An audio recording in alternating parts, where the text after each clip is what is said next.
Hi everyone, so it is now the 20th of December, if you're not watching this as it came out, so Merry Christmas. Doesn't really feel like Christmas for me, it hasn't felt like Christmas in a few years.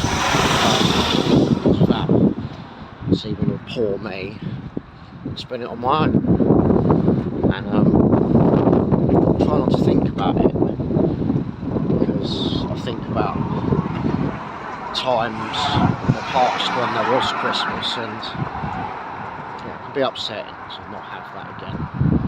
But hey, I've got you guys, so I can't complain. So my plans are I'm gonna work. I'm at work where I live, so might as well. I haven't really got anything else to do. We're gonna go see Adam. Because Adam's just an absolute legend. I've been speaking to Adam since back in the days of when I first did to Alex stuff. Much like Snoopy as well, as someone I've got very close with. And if it wasn't for Adam reaching out when he did and inviting me to come up here, I wouldn't be where I am now. So the guy's an absolute legend. I cannot thank him enough, I really can't.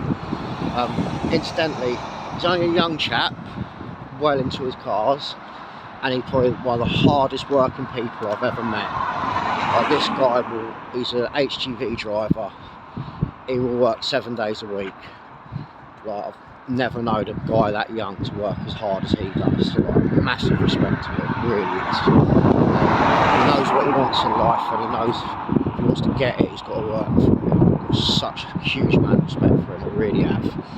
I sometimes forget he's only 24, so I speak to him, he's got a very mature head on his shoulders. Very.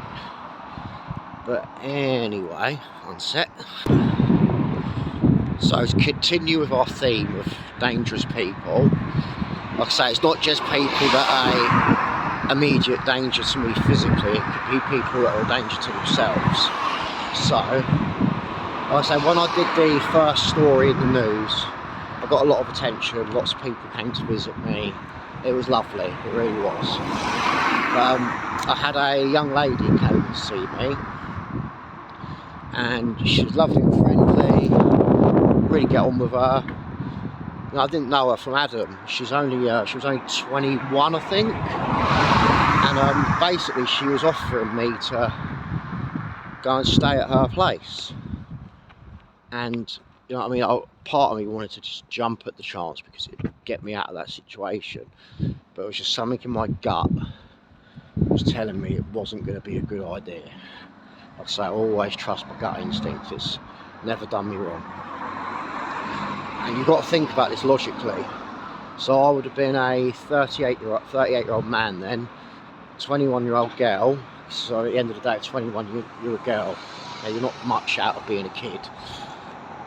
Offering a complete stranger to come and live with her, not really thinking about any of the potential consequences of that. I mean, I'm not a threat to anyone, I'm really not.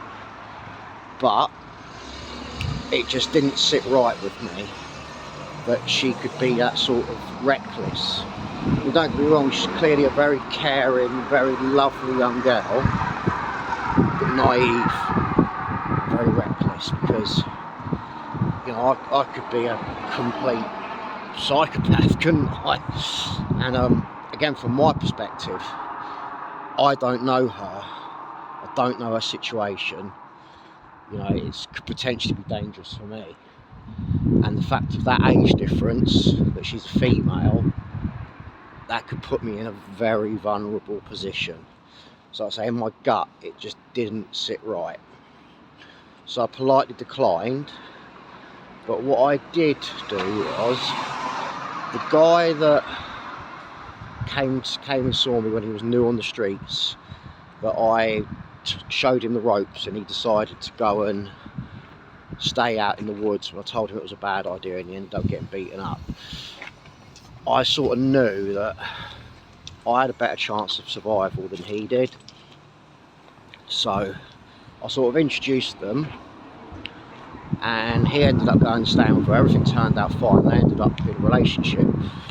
So I'm glad I did it, that it got him out of that situation, it got him safe. But my gut instinct was just telling me it wasn't right.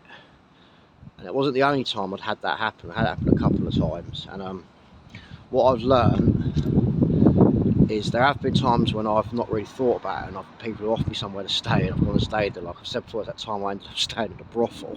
Crazy. But, like I said, there's that time I ended up with that complete predator. So these things all sort of made me think to myself, got to get to know who someone is if they're offering me to come and stay with them for my own safety and for their safety. So I say, Adam, I'm speaking to him for well over a year now. I've got to know the guy very well and felt totally comfortable when he said, "You want to come up and stay?" And I say, if it wasn't him, I wouldn't be where I am now. So I'll always be grateful to that guy. Absolute legend. Can't wait to see him this weekend, really can't. But yeah, there's more of these to come. Some of them are way out there, as you already heard, some of them have already been way out there. But yeah, just to give you an insight as to what you can encounter when you're on the streets. Well, Merry Christmas, guys. Big love, and we'll chat soon.